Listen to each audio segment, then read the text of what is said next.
harus selalu lah ya, kan beberapa kali nggak masuk kan.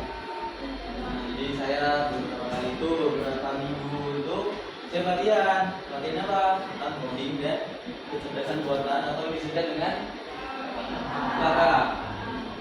Jadi di sekarang ini di era digital 4.0 ini diwajibkan bagi kalian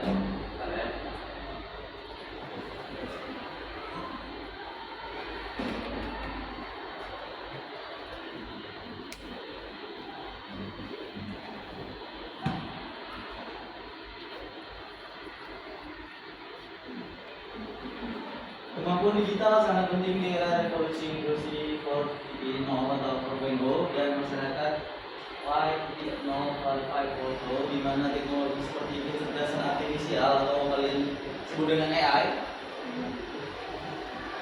data dan Internet of Things semakin banyak digunakan berbagai sektor.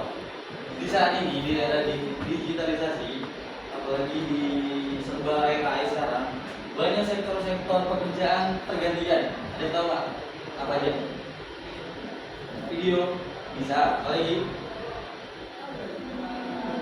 misalnya sering ke jalan tol lah, apa yang tergantikan di situ? Tukang, nah lanjutin itu kan dulu manusia, sekarang yang kerja apa? Mesin. Semua seperti itu sih. Misalnya ini lah, jauh pernah kalian pakai jam pintar untuk lari. Nah itu kan kecerdasan buatan Internet of Things. Itu bisa mendeteksi detak jantung, larinya udah berapa kilo, serapannya tau kan? Nah itu dinamakan dengan kecerdasan buatan. Jadi sebelum masuk ke kecerdasan buatan, masuk dulu ke tujuan pembelajarannya. Apa aja sih? Satu, terampil berpikir komputasional untuk menciptakan solusi atau penyelesaian persoalan secara logis, sistematis, kritis, analitis, dan kreatif. Banyak anak sekarang, apalagi kalian sebagai murid, itu sangat ketergantungan ya sama AI kan? Ya kan? Padahal itu sebenarnya AI itu membantu, cuma jangan ketergantungan gitu. Serba AI, apa AI, balas komen di grup AI. Ya kan? Pelajaran AI, semua AI. Padahal yang dimau di era sekarang tetap berpikir kritis, tetap berpikir sistematis, logis, sehingga menimbulkan generasi yang cakap dan bijak sebagai warga masyarakat digital, produktif, beretika, aman, berbudaya, bertanggung jawab. Sekarang banyak AI yang berdoa aja lawan.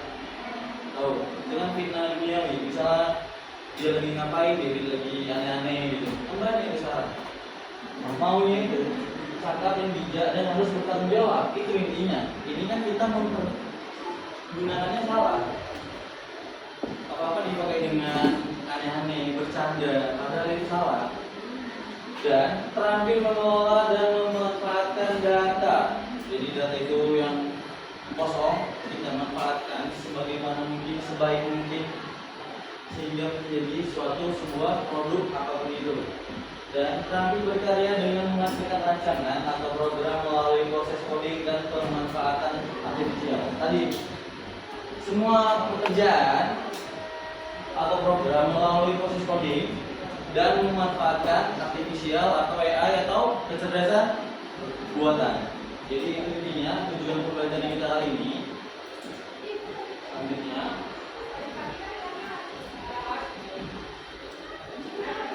mungkin kalian asing yang dengan namanya KKA, lagi baru muncul di tahun ini karena presiden kalian atau wakil sangat mewajibkan anak-anak sekolah tuh harus pakai AI.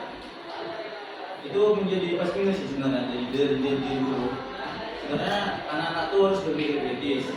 Sementara anaknya nggak mau berpikir kritis, nggak mau mikir keras. Kalau di zaman kami itu kan cuma Google aja. Kalau sekarang kan AI. Jadi guru sekarang membuat soal pun bingung. Membuat sebagaimana susahnya pun anak-anak pasti bisa jawab. Matematika pun sekalian. Masih gitu kan? Semua AI kan? Jujur aja sih. Nah, jadi apa itu KA? Istilah kecerdasan artifisial atau KA atau AI pertama kali diperkenalkan pada Australia dan Moot College tahun 1956 oleh John McCarthy dan teman-temannya. Mereka mendefinisikan KA sebagai ilmu dan rekayasa dalam menciptakan mesin cerdas, terutama program komputer yang cerdas. Sejak saat itu, konsep dan penerapannya mengalami evolusi signifikan sejalan dengan perkembangan teknologi, komputasi dan teori kognitif. Jadi AI itu sebenarnya udah dari lama, cuma makin berkembangnya di tahun-tahun 3 tahun belakangan ini. Cuma ada namanya Pak, ChatGPT, Gemini, DeepSeek, Meta, Vici. Jadi AI itu sangat tergantungan sama kalian. Lanjut. Nah, inti dari permasalahan AI itu ada di namanya coding. Jadi coding adalah proses mengonversi keinginan manusia menjadi format yang dapat dipahami oleh komputer menggunakan bahasa pemrograman. Jadi AI itu dibuat oleh seseorang untuk mengonversi keinginan manusia menjadi bahasa mesin atau bahasa komputer.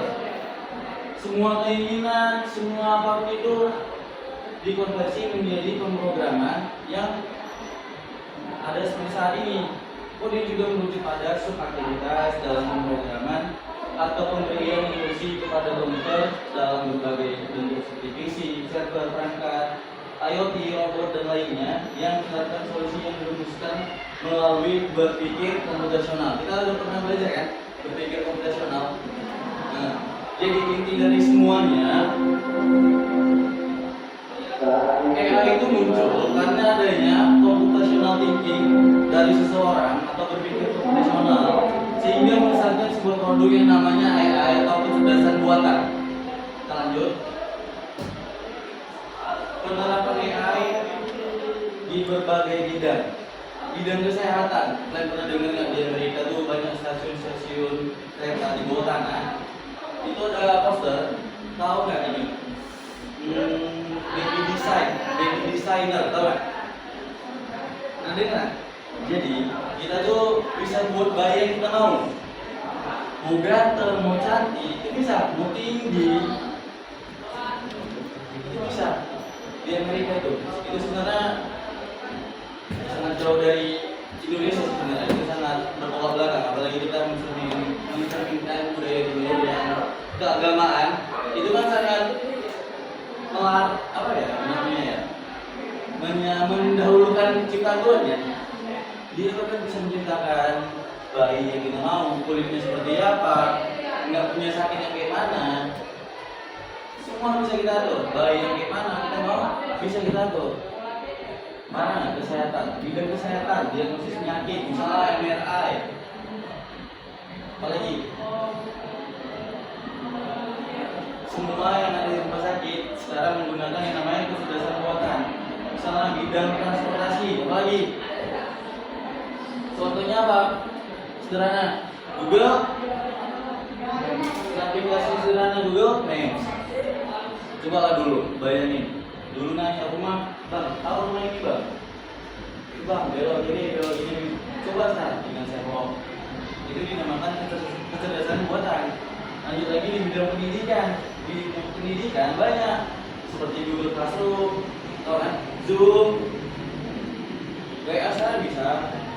Jadi semua serba gampang. Jadi nggak perlu lagi yang namanya manual, semua serba digital. Lanjut lagi di bidang bisnis, layanan otomatis dan analisis konsumen. Jadi sebuah perusahaan ini sistemnya sekarang menggunakan AI.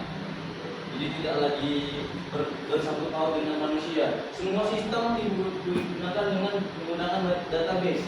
Jadi tidak ada lagi manusia di dalam tangannya atau di dalam perusahaan itu. Semua serba digital, serba mudah, dia menghasilkan layanan otomatis dan analisis konsumen. Kita lanjut.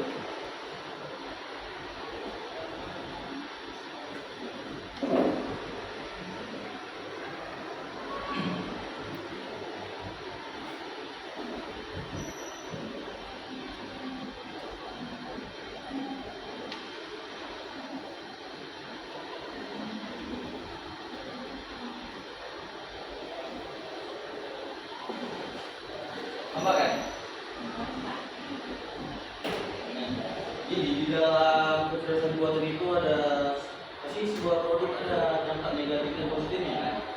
Jadi dampak positifnya adalah peningkatan efisiensi dan produktivitas. AI memungkinkan otomatisasi tugas-tugas repetitif, membebaskan manusia fokus untuk pekerjaan lebih kompleks dan kreatif. Kedua, analisis data yang lebih baik. Jadi kita nggak perlu lagi analisis data secara manual, semua serba langsung AI. Kita pakai prompt. Tolong analisis data ini sebagaimana mungkin yang mau kalian mau atau perusahaan mau, itu masih butuh semua. Analisis data kualitatif, kuantitatif, semua masih yang belajar hidup. Yang ketiga, ada pengembangan teknologi dan inovasi. AI menjadi pendorong utama dalam pengembangan teknologi baru, membuka peluang baru dalam berbagai sektor seperti transportasi, manufaktur, dan layanan konsumen. 4. Peningkatan kualitas hidup. Seperti yang saya bilang, jam aja sekarang udah ada kecerdasan buatannya. Jadi peningkatan hidup. Jadi kita tahu misalnya detak jantung kita berapa, berat badan kita sekarang berapa, tahu kita berapa sekarang, udah sehat nggak badan kita sekarang. Jadi peningkatan kualitas hidup sekarang digunakan oleh AI. Kemajuan dalam pendidikan dan penelitian. Kalau dulu kan, tau nggak 2045 itu Indonesia bakal berganti dengan AI semua nih. Soalnya di buku-buku konvensional sekarang kalah dengan yang namanya AI. Mana adalah di buku-buku cetak semua serba AI. Yang data dari tahun berapapun itu, kalau kita tanya AI itu semua muncul. Apapun itu. Makanya semua akan tergantikan dengan AI. Ada dampak negatifnya juga, jangan salah. Apa itu dampak negatifnya?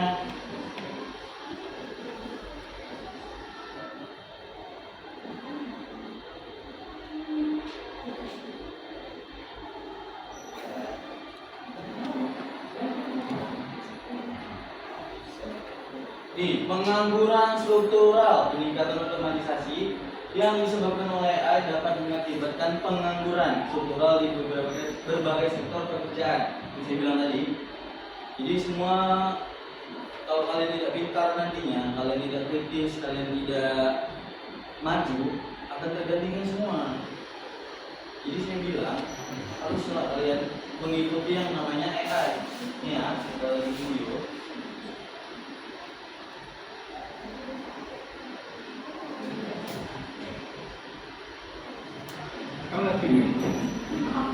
Design tools every day, like here we can teach us. We've got this on training. Jadi gue setuju banget. Kemarin gue ngobrol sama Mike Higgins di Founder Fest. Dia juga ngasih saran sama. Setiap hari di 15 menit pelajaran AI. Nah, apa yang percaya AI itu juga mengubah seluruh dunia. 300 pekerjaan baru lama. Jadi salah satu industri yang terkenal per tahunnya itu sangat lembut. Ini kalau lengkap bukan. Oh, tadi saya cek. If you are not using AI tools every day of your life, here we can teach this thing. You have to start training. Jadi gue setuju. Masih sama-sama. Setiap hari 15 menit pelajaran tentang AI. Lo tahu apa yang percaya AI itu benar-benar mengubah seluruh dunia. 300 menit kita pekerjaan bakal berdampak. Dan bisa. Tuh, 15 menit setiap hari pelajari tentang yang namanya AI. Tapi jangan juga ketergantungan. Pelajari itu apa? Bagaimana sistemnya? Bagaimana perusahaan kita bisa maju menggunakan AI? 300 juta pekerjaan hilang karena AI. Bakalan hilang 300 juta loh. Lanjut, dampak negatif yang kedua, ketergantungan yang berlebihan nih. Anak-anak SMA, SMK, semua gitu nih, ketergantungan yang berlebihan. Kalau dulu kan, kalau saya kan belajar coding. Kalau coding itu di SMK. Jadi semua itu sudah manual dulu nyarinya di buku. Bagaimana caranya jalan dari ini ke sini, bisa dapat ini, bisa dapat itu, semua dari buku. Kalau sekarang AI tolong buatkan coding mengenai ini muncul. Jadi langsung bisa diupload. Makanya semua kalau kita bisa tergantungan yang positif bisa juga negatif. Tergantung kalian juga manusianya. Tergantung humannya juga. Yang ketiga ada kebocoran data dan privasi. Nah ini tadi Dalam berbagai kasus, penggunaan AI untuk menganalisis data besar-besaran dapat mengakibatkan kebocoran data pribadi manusia dan melanggar privasi, terutama jika tidak ada langkah-langkah yang memadai untuk melindungi informasi sensitif. Bahkan kita semua pernah mengupload KTP, lagi kartu keluarga, foto-foto kita, semua serba AI. Tolong AI, editkan ini, foto saya jadi gini. Itu kan termasuk pembocoran data. Itu kan termasuk privasi harusnya. Kita, data kita, terus saja ada sebenarnya. Jangan serba-serba AI. Kalau AI itu yang scam gitu, yang di dalamnya ada sebuah yang nantinya data kalian diambil, nanti kalian ditelepon di WA untuk mengirim rekening atau tinggal balik atau bayaran waktu kita, itu kan bahaya jadinya. Yang keempat ada kesenjangan digital, akses terbatas terhadap teknologi AI dan kurangnya keterampilan yang dibutuhkan untuk operasi dengan AI dapat memperbesar kesenjangan digital antara individu, kelompok, dan negara. Kita lanjut.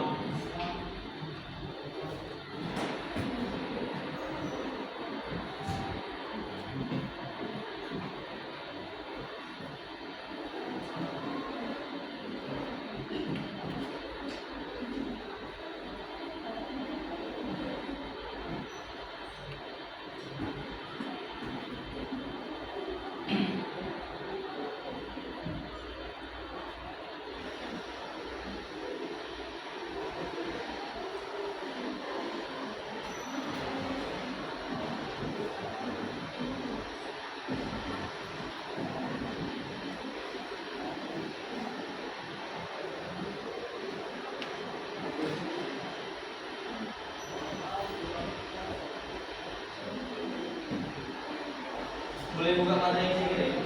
Coba lihat yang berpikir komputasional dalam KKA. Yang sebelum semester 1 kita pernah belajar ini namanya berpikir komputasional. Tahu kan? Apa akibatnya kita nggak belajar berpikir komputasional? Lulusan tinggi universitas di Indonesia kalah dengan, ingat nggak?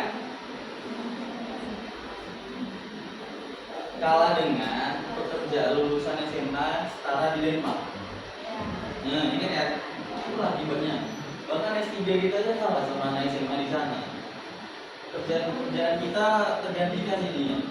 Apapun itu, walaupun kita berkuliah tinggi-tinggi, kalau tidak kita berpikir komputasional, sama aja gitu. Ini fondasi loh anak-anak, berpikir komputasional ini. AI ini ada karena adanya berpikir komputasional. Jadi coding adalah proses menerjemahkan ide dan solusi ke dalam bahasa yang dapat dimengerti komputer. Tanpa berpikir komputasional, coding akan menjadi tugas yang membingungkan dan tidak efisien. Nah, itu dia. Kalau tidak ada ini, tugas yang membingungkan dan yang tidak efisien. Berpikir komputasional membantu kita merancang solusi logis efisien sebelum menulis kode. Jadi berpikir komputasional ini seperti bahan bangunan untuk membuat dekorasi sebuah bangunan. Kita kan butuh bahan. Itu berpikir komputasional itu pokok dari semuanya gitu. Paham? Lanjut. Ada yang masih ingat apa aja berpikir komputasional? Ada 4. Sebutkan enggak?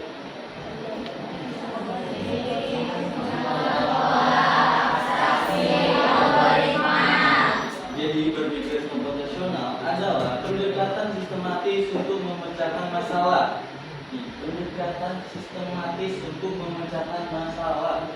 Layaknya seorang ilmuwan komputer, ini bukan tentang berpikir seperti komputer, melainkan tentang bagaimana kita memanfaatkan ini untuk mengatasi tantangan yang kompleks. Ini kan yang ini seperti kompleks. Kalau tidak berpikir komputasional, sama aja gitu. Nih, jadi komposisi.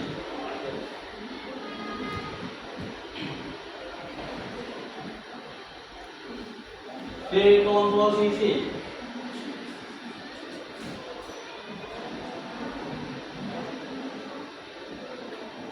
Proses membagi masalah yang rumit dan besar menjadi kecil dan lebih mudah dikelola. Jadi misal kalian ada masalah besar, kalian bagi-bagi dulu jadi pola-pola kecil, kalian bagi dulu mana yang mau diselesaikan dulu, mana yang penting, mana yang harus diduankan. Itu namanya dekomposisi. Dekomposisi contohnya adalah membuat masalah besar, membuat nasi goreng. Dan kita harus menyiapkan apa ya? Bahan, mengiris bumbu, menggoreng telur, menumisnya, mencampur semua bahan dan memasaknya. Itu yang dinamakan dekomposisi.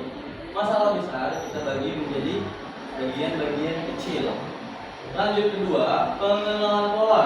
Setelah kita tahu masalahnya apa, kita identifikasi polanya atau trennya. Di mana masalah-masalah kecil itu yang boleh dipecah, kita kenali polanya.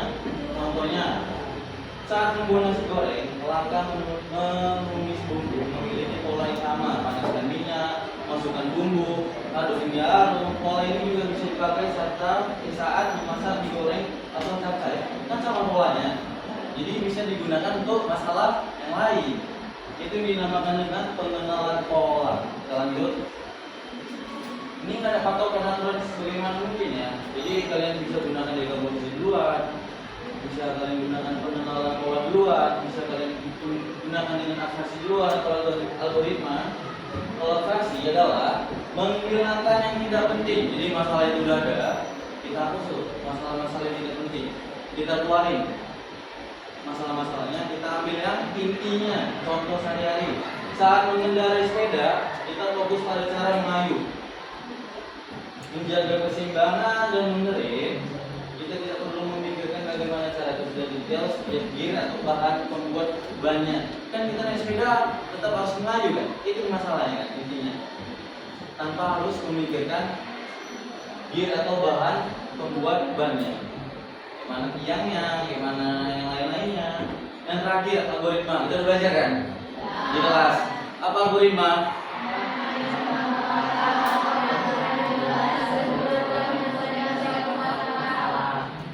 Ya, saya pernah buat soal kan, 3 algoritma berbeda. Apa? Algoritma membuat teh, itu kan sebuah algoritma. Resep makanan nih, resep makanan petunjuk terkait perakitan mainan atau tutorial cara melakukan sesuatu, itu termasuk dengan yang namanya algoritma. Apapun itu, resep makanan, tutorial, tapi yang dengan cara yang logis dan sistematis. Jangan sembarangan ya. Kelas lain si EJ itu kan kemarin agak lain tuh algoritma menghidupkan HP. Gak random sebenarnya. Algoritma menghidupkan HP itu kayaknya tidak logis lah. Cuma kan yang saya bilang algoritma ini patokannya harus logis, yang jelas, antara yang jelas, sistematis dan logis. Itu intinya algoritma. Jadi misalnya kalian menerapkan 4 pola ini, saya yakin sih kalian akan menjadi sesuatu yang disukai pada perusahaan-perusahaan. Kalian bisa nih, dan kalian mencari. Jadi keterkaitan berpikir komputasional dengan AI itu sangat terkait, tidak bisa dipisahkan. Karena ini berpikir komputasional ini patokan atau fondasinya. AI bukan sihir, melainkan hasil dari penerapan berpikir komputasional secara mendalam. Satu, fondasi algoritma. Setiap model AI dibangun di atas rangkaian algoritma yang dirancang dengan prinsip berpikir komputasional. AI dan algoritma. Dan balik lagi ke berpikir komputasional. Menggunakan fondasi apa? Algoritma dia.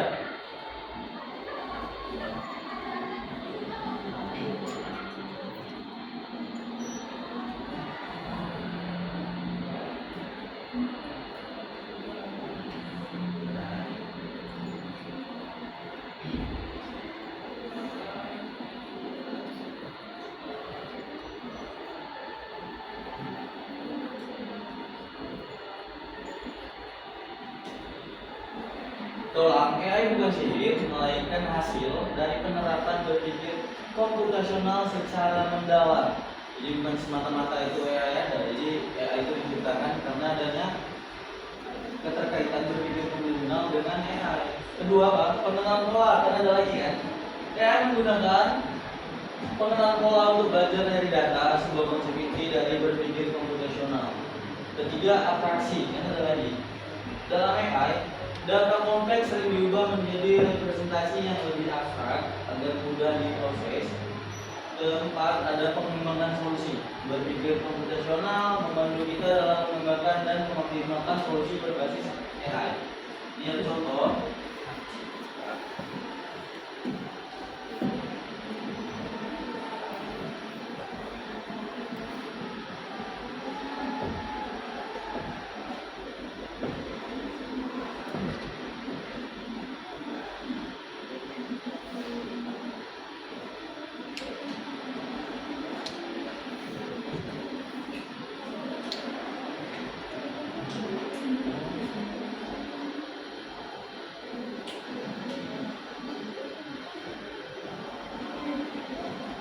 Nah ini, cara kerja kakak yaitu memasukkan berupa data, pelatihan model, dan keluaran berupa prediksi atau output lainnya. Jadi AI itu sekumpulan data awalnya, input atau masukan. Kan ada 3, input, proses, dan output. Jadi itu dinamakan dengan AI. AI itu dilatih dia datanya. Pertama input, yang kedua proses, yang ketiga output atau akhirnya gitu. Jadi 3 proses itu sangat berkaitan. Coba lihat materi yang terakhir, kesimpulan di grup ada kan? Jadi pada akhirnya kesimpulan yang bisa diambil adalah berpikir fungsional bukan hanya tentang coding, tapi nggak harus jago coding loh, melainkan tentang pengembangan pola pikir yang esensi di era digital. Pola pikir intinya. Jadi semua itu ada karena adanya pola pikir. Pola pikir berkaitan dengan berpikir komputasional. Terus ada yang lagi kesimpulan lain adalah fondasi penting. Fondasi penting berpikir. Coba baca, bisa baca.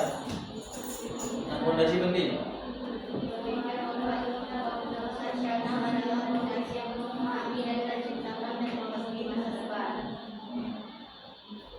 Fondasi penting berpikir komputasional adalah fondasi untuk memahami dan menciptakan teknologi di masa depan. Teknologi sekarang aja ada makin banyak kan, apapun itu, segala sektor. Kayak mana nanti ke depannya. Ini jadi fondasi penting nih. Kalian lah terutama yang masih muda, masih bisa berkembang, yang masih bisa berpikir keras. Saya berpikir keras sama botak sih, kayaknya udah mundur ini. Yang kedua, alat inovasi. Coding dan AI adalah alat yang memungkinkan kita mengubah ide kompleks menjadi solusi nyata. Wah, AI memungkinkan kita mengubah ide kompleks menjadi solusi nyata. Misalnya kita perlu apa sih produk-produk AI? Google Assistant. Itu kan hasil produk dari solusi masalah kompleks menjadi solusi utama. Halo Google, tolong buka Spotify, dengarkan lagu ini. Halo Siri, misalnya pakai iPhone. Halo Siri, tolong bukakan ini. Bukan langsung ini dinamakan dengan AI. Lanjut lagi, membangun masa depan dengan menguasai kedua hal ini. Kita mempersiapkan diri untuk menjadi pencipta, bukan hanya pengguna saja. Kita harus menjadi sebuah pelopor atau menciptakan sebuah karya, nggak hanya menggunakan saja. Apapun itu produknya, apapun itu karyanya, itu harus bisa berkaitan dengan yang namanya AI. Jadi mungkin itu saja pelajaran mengenai coding dan kecerdasan artifisial atau kecerdasan buatan atau artificial intelligence atau AI. Banyak sebenarnya sebut-sebutannya. Jadi intinya dari semua ini kalian harus menerapkan yang namanya berpikir komputasional. Ada apa saja? 4, 1 apa? 2, 3, 4.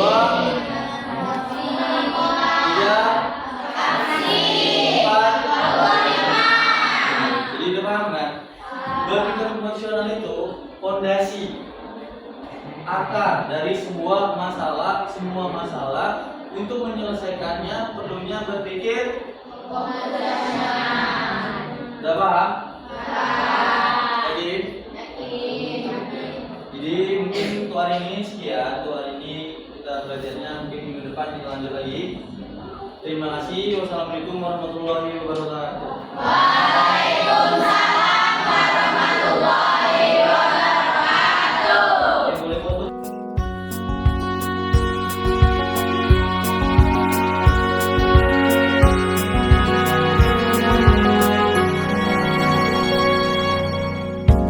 lembaran foto hitam putih. Aku coba ingat lagi warna bajumu kala itu, kali pertama di hidupku. Manusia lain